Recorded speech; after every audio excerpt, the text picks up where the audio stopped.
కూడా మా అధ్యక్షుడిగా పనిచేశారు. ఇప్పుడు చాలా అసోసియేషన్లు కూడా మీ అన్ని ఉన్నారు మీరు దాంట్లో. అయితే ఇప్పుడున్న నేను ఇందాక నుంచి అడిగే దాని గురించి ఇప్పుడు థియేటర్ల బంద్ గురించి కానీ దీని గురించి కానీ కళ్యాణ్ బాబు గారు అలా మాట్లాడటం దాని గురించి కానీ మీరు ఏం చెప్తారు అంటున్నారు? కాదు నా నేను అబ్జర్వ్ చేసిన దాని ప్రకారం అండి, ఇట్ వాజ్ మిస్గైడెడ్. ఎందుకంటే థియేటర్లు మూసేయటం అనేది చిన్న విషయం కాదు కదా. డెఫినెట్గా థియేటర్లు మూసేయటం అనేది ఒకళ్ళు తీసుకునే డెసిషన్ కాదు కదా. ఎవరో ఒక థియేటర్ లేకపోతే ఒక అతను ఒక డిస్ట్రిబ్యూటర్ ఒకళ్ళు తీసుకునే డెసిషన్ కాదుగా. అందరూ కలిసి సమిష్టిగా తీసుకోవాల్సినటువంటి డెసిషన్ అది. ఆ డెసిషన్ ఎవరో ఒకళ్ళు అనవసరంగా దాన్ని మిస్గైడింగ్లో తప్పు విధానంలో దాన్ని బయటకు న్యూస్ రావడం వల్ల అది తప్పుగా తీసుకోబడింది. చివరికి అది నిలబడలేదుగా. ఇవాళ అది నిలబడలేదుగా. మా పవన్ ఫీల్ అయ్యాడు అని అంటే అది జెన్యూన్.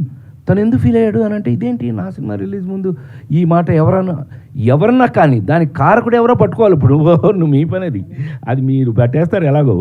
అది ఎవరో కారకుడు వాళ్ళని పట్టుకుని ఎందుకు జరిగిందో తెలుసుకుంటే కనుక ఇది క్లియర్ అయిపోతుంది. నాకు తెలిసి రన్నింగ్ థియేటర్స్ సడన్గా బంద్ 1st తారీఖుని జూన్ 1 నుంచి బంద్ చేశారనే మాట చిన్నది కాదు. అలా ఇంకెప్పుడు జరగకూడదని నేను కోరుకుంటున్నాను.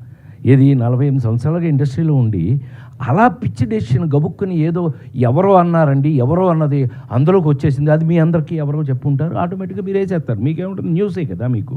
It's a news. ఆటోమేటిక్గా మీరు అందరూ న్యూస్ వేసేసారు. న్యూస్ వేసేటప్పటికి అది క్వశ్చన్ మార్క్ అయింది. ఇప్పుడు పవన్ కళ్యాణ్ ఒక బాధ్యత తీసుకుని ఎందుకు అట్లా జరిగింది కనుక్కోమని దాన్ని సీరియస్గా తీసుకున్నాడు. ఎస్, ఈజీనే డిప్యూటీ సీఎం అండి, నాట్ ఏ జోక్. మామూలుగా అవ్వలేదుగా. తను డిప్యూటీ సీఎం అయ్యాడు. ఇవాళ ఆన్సరబుల్ టు ఎనీబడి. పబ్లిక్ అందరికీ ఆన్సరబుల్ పొజిషన్లో ఉన్నాడు కాబట్టి దాన్ని సీరియస్గా తీసుకున్నాడని నేను అనుకుంటున్నాను. నాకు తమ్ముడుగా కాదు, నేను అతను సపోర్ట్ చేస్తాను మీరు అనుకోవద్దు. అతను పొజిషన్లో ఉన్నాడు కాబట్టి తెలుసుకోవలసిన బాధ్యత అతనికి ఉంది కాబట్టి బాధ్యత తీసుకోవలసిన పొజిషన్లో అతను ఇవాళ డిప్యూటీ సీఎంగా ఉన్నాడు కాబట్టి దాన్ని ఏదంటూ కనుక్కోండి, ఆపండి. Why it happened. ఇలా ఎప్పుడు జరగకూడదు. మంచిదే.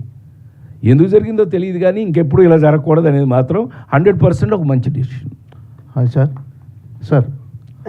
సార్ నమస్తే సార్. నమస్కారం సార్. ఈ 48